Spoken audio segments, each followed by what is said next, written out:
comment pourquoi c'est la catastrophe. c'est la catastrophe parce que après 18 mois gis nañu am na yu doxul woon muy ay secteur justice dindi nañ fa ki nga xamante ni maanaam mooy Ousmane Diagne. indi nañu ki nga xamante ni tey jii maanaam mooy Yacine Fall. waaw Yacine Fall ku ko wax moo yoroon ministère des affaires étrangères. waaw tey d'après lu ñu wax ni que dafa daaneel suñu diplomatie kooku tey moom la ñu indi ci justice jël nañu ki nga xamante ni tey jii daf leen jógee. muy Bamba Cissé indi ko ministre de l'intérieur. est-ce que amul changement li nga xamante ni moom la ñu bëggoon tey pour tenir la main pour que ñu mën a doxal ñi nga xamante ni bokku ñoon ci xeex bi pour que ñu mën a dem parce que il a dit en Italie nee na ko sooy jël ay ministre leen tab da ngay ànd ak ñi nga xeexaloon. waaw xam nga le problème. c'est là où il y a problème parce que booy tabb ay ministre d'abord da ngay am vision da ngay xam fi nga jëm. kon da nga jàpp ne moom amul vision. amul vision xamul fu mu jëm il tâtonne yaa ngi dégg.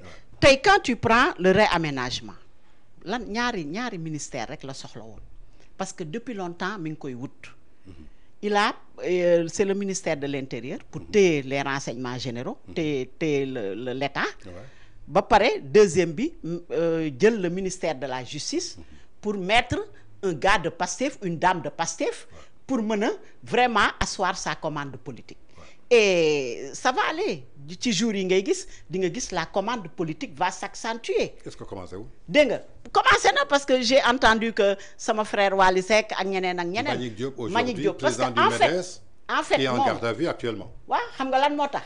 parce que tout le système tous les hommes du système que ça soit les hommes politiques. que ça soit les hommes d'affaires que ça soit les musiciens. parce que tous ces hommes-là nga xam ni ñoo incarner le système da leen di màbbal il veut les détruire il veut détruire tout le système pour mettre son propre système et son propre système c'est la dictature le fait qu'il ait changé le ministre de la justice par une militante de Pastef loolu mooy damaa bëgg a jël justice bi téye ko ci sama loxo lu ma neexay am lu ma neexul du am donc on va tout droit vers la dictature et il l'a même dit à l'Assemblée nationale. Qu'est-ce qu'il a dit à l'Assemblée nationale? Les pays les plus avancés ne sont pas des pays démocratiques. Cette phrase-là il faut restreindre certaines libertés. Voilà pour que nga mën a développer pays yi gën développer dañu restreindre certaines libertés. loolu la wax. mais il faisait allusion à la Chine. La Chine mais son problème à lui c'est pas le développement son problème à lui c'est téye réew mi ci loxoom. dégg nga di dérouler nag di dérouler nu mu ko neexee képp koo xam ni ànd nga ak moom ayca il te donne une petite sucette ou un petit bonbon képp koo xam ni àndoo ak moom la prison de Rebeuss garde à vue ou bien sur le plan des affaires si tu es un homme d'affaires tu n'as plus droit au marché tu n'as plus droit à rien du tout. Donc dañuy dem ci une dictature qu'il va nous installer. Maintenant les Sénégalais doivent prendre leurs responsabilités.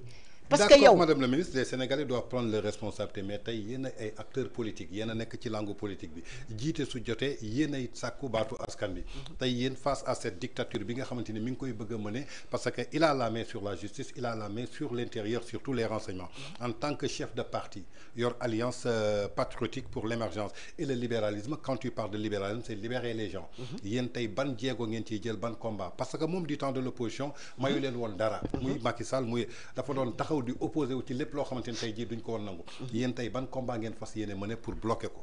xam nga premier combat bi nga xam ni moom moo koy njëkk a daaneel c'est le combat économique d'abord parce que nit bu fekkee say waxu démb comme disait Cheikh Abdoul Ahad Mbacké say waxu démb dafa waroo ak say jëfi tey yaakaar naa kooku il n'est plus digne de confiance yaa ngi dégg kon sénégalais boo gis tey voté loon na ko cotisé loon na ko àndoon na ak moom mi ngi koy rëccu et déjà loolu c'est très important parce que sénégalais yi nag mën nañ adhérer mais à un moment donné ils savent dire non yaa ngi dégg maintenant nous les acteurs politiques ñun Sénégal moo ñu yitteel c'est pas nos personnes tey gis nañ ni Sénégal mi ngi ci danger bu mag parce que y a un régime qui s'est installé régime boo xam ne amuñu programme régime boo xam ne ils ont mis à l'arrêt notre économie fexe ba économie bi dara dematul et créer nañ un déséquilibre budgétaire tel que même pour payer des salaires c'est un problème régime boo xam ni au niveau de l'extérieur on a presque perdu notre signature et notre crédibilité léegi nag li fi des mooy il faut qu'on se batte sur le plan de la mobilisation et nous allons le faire.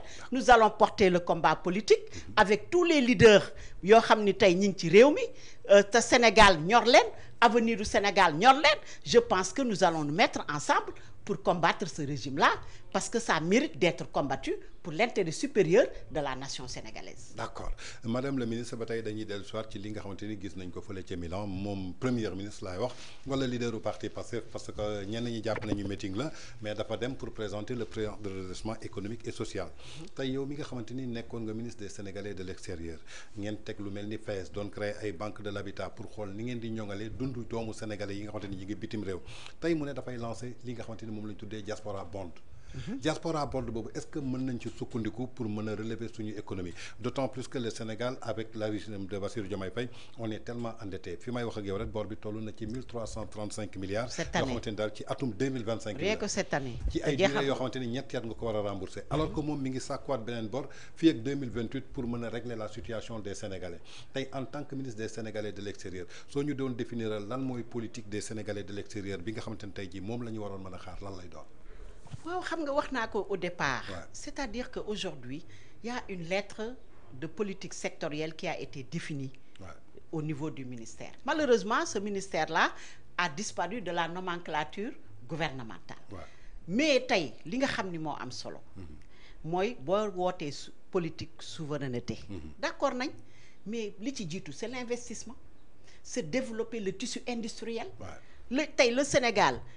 Problème bi ñu am tey au Sénégal on l'a un peu partout en Afrique tey boo xoolee notre économie est bâtie sur les importations tey boo xoolee Sénégal Afrique li muy consommer yépp ci importation la boo ñu woowee ci souveraineté oui on est d'accord mais souveraineté il te faut beaucoup de moyens pour financer ton économie mais moyen boobu mënul jóge ci ay eurobond wala diaspora bond il faudra nga am ay partenaires bilatéraux et multilatéraux très solides qui vont te permettre de financer ton économie et développer ba pare am ay axes yu leer yoo définir tels que l'agriculture tel que l'élevage tel que la pêche tel que l'artisanat nga jël ay axes de développement miser ci pour mën a rendre le Sénégal souverain. Maintenant la diaspora bond du solution.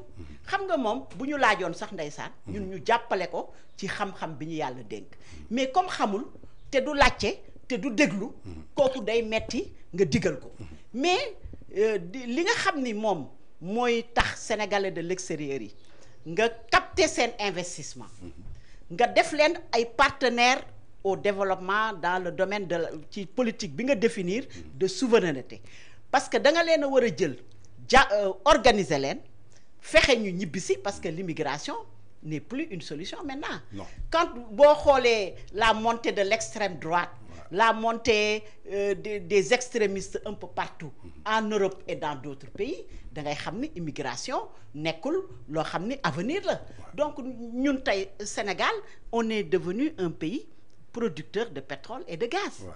Pétrole beeg gaz bi ba léegi xamuñu li ci italien di def avant on ne produisait pas de pétrole ni de gaz le pays